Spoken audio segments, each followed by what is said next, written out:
And do you feel okay? Oh, come on, sneeze. Go away. Do you feel okay with how Desmos worked with? I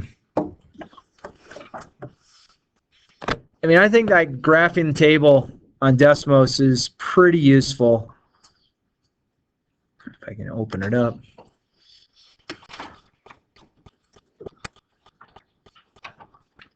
You know, like on that first problem, when you go in and you could just click the plus button, find the table, and plug those points in as 2, 6, and then -4, 3. One that is showing you the dots right away, and then figuring out the equation. So let me ask you this. How do we find the equation? What do we have to type? It's y equals mx plus b, but we have to do special stuff. It's y1. Yes. Tilde. Yeah. And then mx1 plus b. Yep, that's exactly it. Okay, so that little tilde that I believe on your phones is under the alpha commands, I believe. Obviously on a keyboard it's the shift above the tab key. But you want that tilde to take place when you plug it in, and that gives you the line of best fit. Don't worry about the r and the r squared values at this point. We're not in statistics. We don't need to jump on that. But are you feeling comfortable with Desmos? Let me know. You guys are so quiet, and I appreciate it, but you're also so quiet. You feeling all right? And then with any other equations, can you pretty much mimic that and get this correct answer? Yeah. So m is the default for slope on Desmos. So when it goes in, becomes italicized like that, that means it's basically working as an equation. If you had like a 5th degree polynomial, it'd be y sub 1 tilde ax to the 5th plus bx to the 4th plus cx to the 3rd, and then it would literally figure out the whole equation. It would figure out a, b, and c for you. It's not going to be I mean, the best way when you do it is trying to find the line of best fit. With 2 points, it's easy to do. When you have multiple points, that's where you start looking at the r and the r squared value, and then also the residual plots. It does it all for you, which is kind of fun. All right. So let's move on a little bit with our graphing. So our important stuff that we are working with these problems would be if I had some parabola. Let's pretend I can draw a really good x-y axis. The nice thing is, Desmos is going to find you.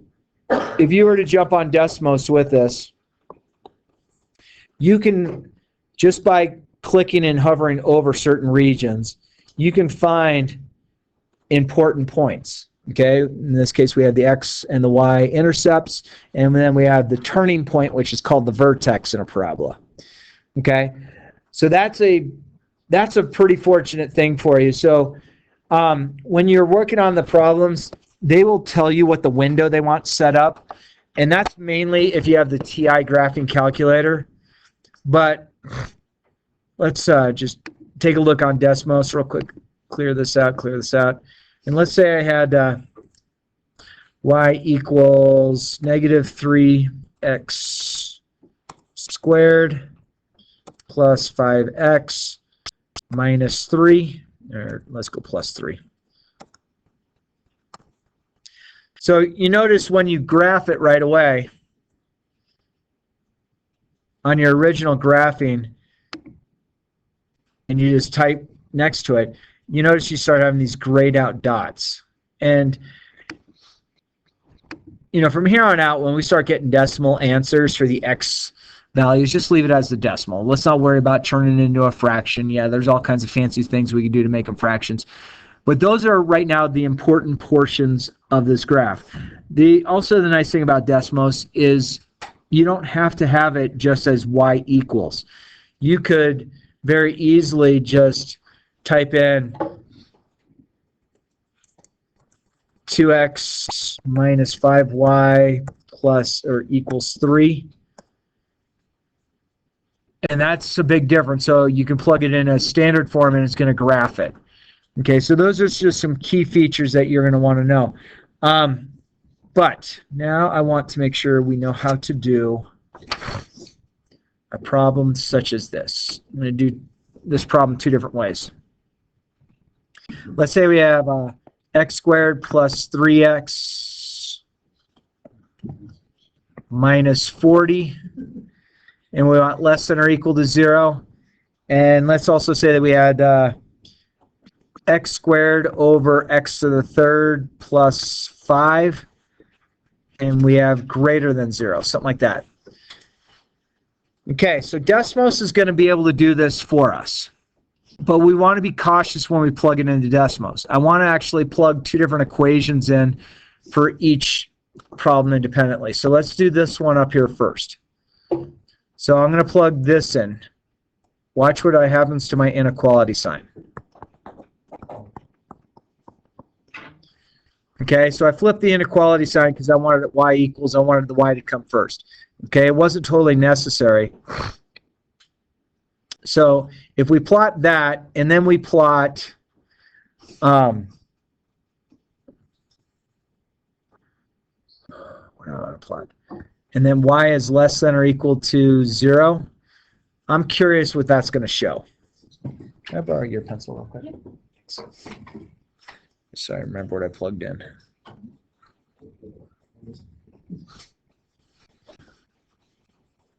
Thank you.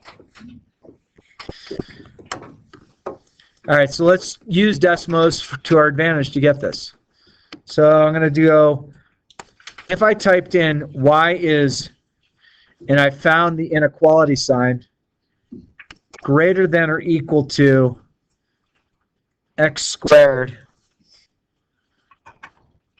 plus 3x minus 40. Whoa.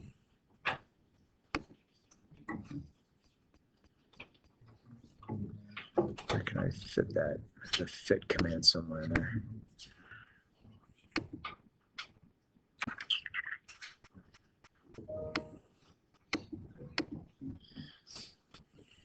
Okay, so the problem with how this inequality is sitting graphed is there's only a portion of that's correct so far, because the original equation had less than or equal to 0. So what you have to do is then you're going to take a look and you say, okay, where is y less than or equal to 0? Okay, and you have that whole purple region. Okay, so this means this region that's the shared green and purple is the region we're talking about, and this region here goes from -8 to 5. They'd be square brackets because your inequality has the equal sign. So we're using both of them. So notice what I have drawn up there. I have the two equations, and I'm making sure I have it drawn correctly. And I'll go back to this graph. I could have graphed this as well, like just like this. Okay, and that's still going to work for us. So notice if I keep everything in, it's still going to work, but you have to say where is the overlap of our shading, and where in the x direction will it be overlapped with our shading, and this is where you'd have to realize. Now if you just did the 0, if I change this,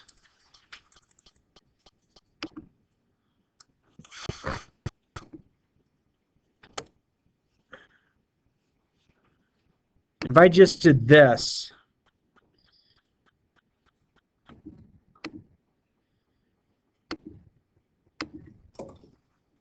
what is it doing for us? So the hard thing about this, what letter am I missing?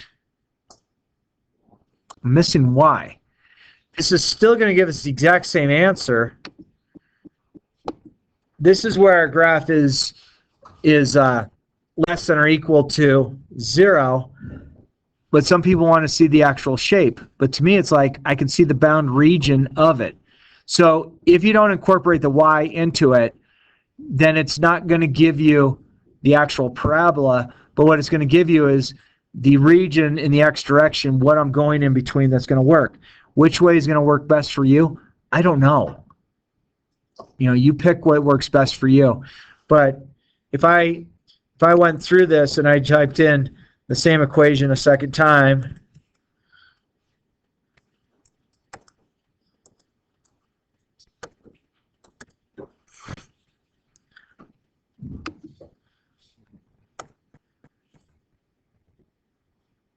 so notice what is drawn here.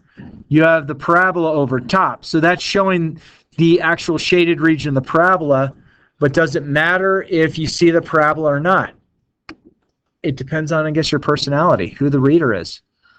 So both of those answers are right. They're both square bracket -8 to 5, both square brackets because you include the points because you have the equal sign in there as well. Okay?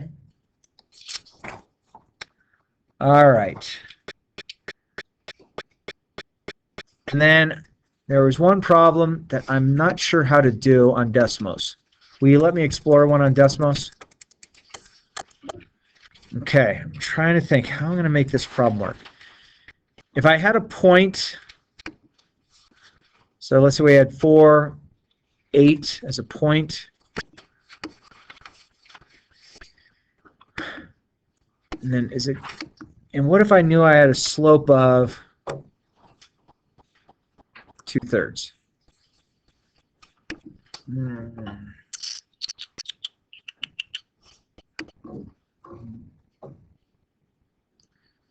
Okay. I was hoping I could, on Desmos, somehow cheat the problem. Done.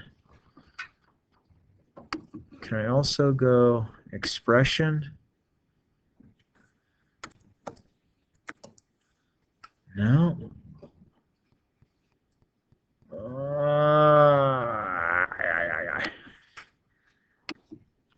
What about if I did? I'm wondering what's going to happen here. Y sub 1 tilde mx sub 1 plus b.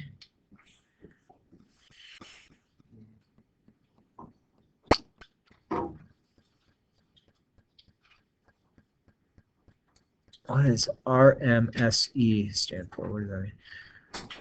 Click more to learn about. What is RMSE? Oh, that's math that we don't need. Root mean square error. Yikes. All right. I wonder if that's it.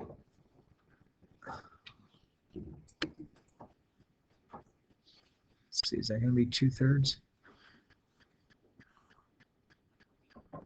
Up to right 3? Yeah. Oh. I learned something new. I think. Yeah, I think I learned it. Yeah, like stir up, big deal. You learn something new every day. 5.33. Huh. Okay. So if you wanted to,